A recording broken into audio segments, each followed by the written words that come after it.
आपने द्विशरीरी संत के बारे में सुना होगा। अगर आप लोगों ने योगी कथामृत पढ़ा होगा तो उसमें श्री परमहंस योगानंद महाराज जी ने एक संत का जिक्र किया है जिनका 2 शरीर था। वो एक लेटर लेके जाते हैं उनके पास, तो वो देखते हैं कि वो बाजार में भी थे, और जब वो घर पहुंचते हैं तो वहां भी वो देखते हैं कि वो वहां भी विराजमान हैं। उत्तराखंड के दोनों विलक्षण संत बाबा हैड़ाखन और सोमबारी गिरी महाराज के जीवन की घटनाओं से पता चलता है कि दोनों भी द्विशरीरी संत थे। बाबा हैड़ाखन ने ग्रहण का स्नान पुष्कर और हल्द्वानी में, और संत सोमबारी ने कुंभ का स्नान काकड़ी घाट और इलाहाबाद में किया था। एक भक्त ने संत सोमबारी से कुंभ स्नान के लिए प्रयाग चलने की प्रार्थना की। अत्यंत आग्रह देखकर महाराज ने कहा कि तुम चलो, पीछे से आ रहा हूं। वही हुआ। उस भक्त ने प्रयाग में अपने नेत्रों से स्वयं देखा कि महाराज सोमबारी जी कुंभ स्नान कर रहे थे। काकड़ी घाट के शिष्यों ने इस अवधि में उन्हें आश्रम छोड़ते नहीं देखा। कालांतर में काकड़ी घाट से उसने अपने भाई को पत्र लिखकर सूचित किया कि महाराज जी ने कुंभ पर्व में यहां स्नान किया। उनके दर्शन से मैं कृतार्थ हो गया हूं। भक्तों की निष्ठा और श्रद्धा से द्रवित होकर संत एक ही समय भिन्न भिन्न स्थानों में कमंडल से अमृत बूंदों को मृत शरीर में छिड़ककर उसमें चेतना का संचार किया। धन्य है करुणा सागर परम संत सोमबारी महाराज जी, जो भक्तों के हितार्थ मृत्यु को भी कुछ समय तक वश में कर लेते हैं। नैनीताल के धर्मनिष्ठ और ख्याति प्राप्त रईसों में लाला प्रताप शाह का उल्लेखनीय स्थान था।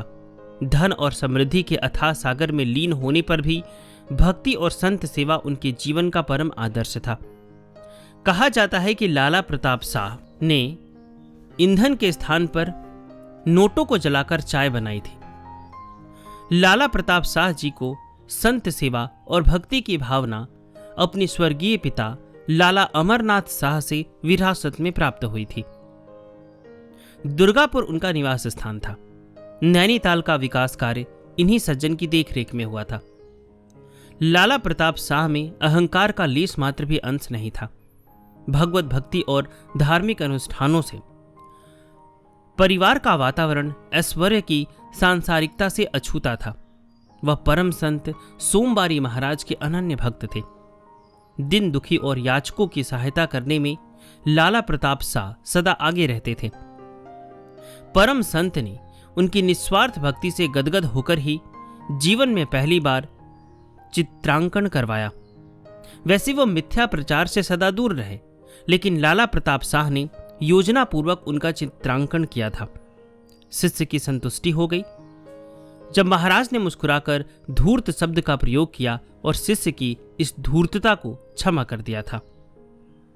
लाला प्रताप शाह, लाला उदयनाथ शाह और लाला देवीलाल शाह जी ने श्रीयुत अमरनाथ शाह जी की भक्ति और संत सेवा के दुष्कर कार्य का जीवन भर निर्वाह किया था।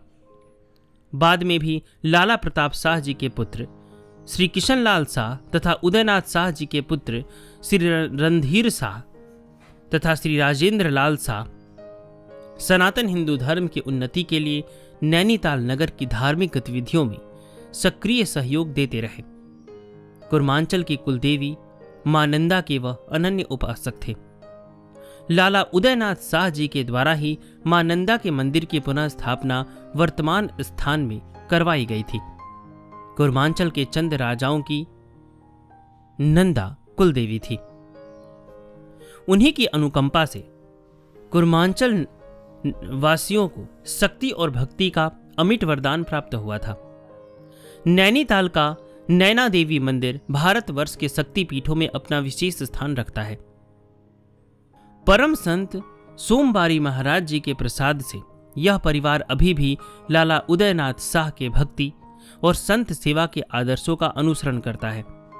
लाला प्रताप शाह जी ने ब्रिटिश काल के प्रलोभन और ऐश्वर्य को ठुकराकर मानव सेवा का कठोर व्रत लिया और परम संत सोमबारी महाराज का अनन्य भक्त होने का गौरव प्राप्त किया।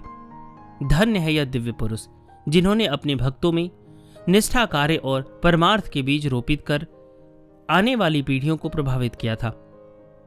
श्रीयुत भगवान दास जी ने लेखक को बाबा हैड़ाखन के अंतर्धान होने की घटना सुनाई।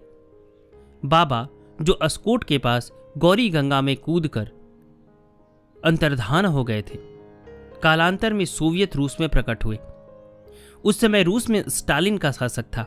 एक रूसी व्यक्ति अल्मोड़ा में भ्रमण हेतु आया था। उसने अल्मोड़ा में श्री गोविंदलाल शाह के निवास स्थान में बाबा हैड़ाखन का चित्र देखकर कहा कि यह सज्जन तो आजकल सोवियत रूस में विद्यमान है, मैंने उनको वहां देखा है। उस व्यक्ति के द्वारा बाबा हैड़ाखन का चित्र बनाया गया, जो वर्तमान में कटघरिया यानी हल्द्वानी में सुरक्षित है। श्रीयुत भगवान दास शाह जी ने पूज्य नानतीन महाराज जी की भी सेवा की थी। वे घाव के स्थान पर विशेष पत्ता रखकर घास जलाकर निदान करते थे। उनके द्वारा असाध्य गठिया रोग तथा लोहे की छरिया द्वारा उत्पन्न सिर का घाव ठीक होते शाह जी ने अपने नेत्रों से देखा है। ऐसे अद्भुत साधक उत्तराखंड में परमार्थ साधना में तल्लीन रहे। संत सोमवारी भक्तों के साथ चीना पीक नैनीताल तक आए थे, लेकिन उन्होंने नैनीताल में प्रवेश नहीं किया। वे नगर कोलाहल से सदा दूर रहे।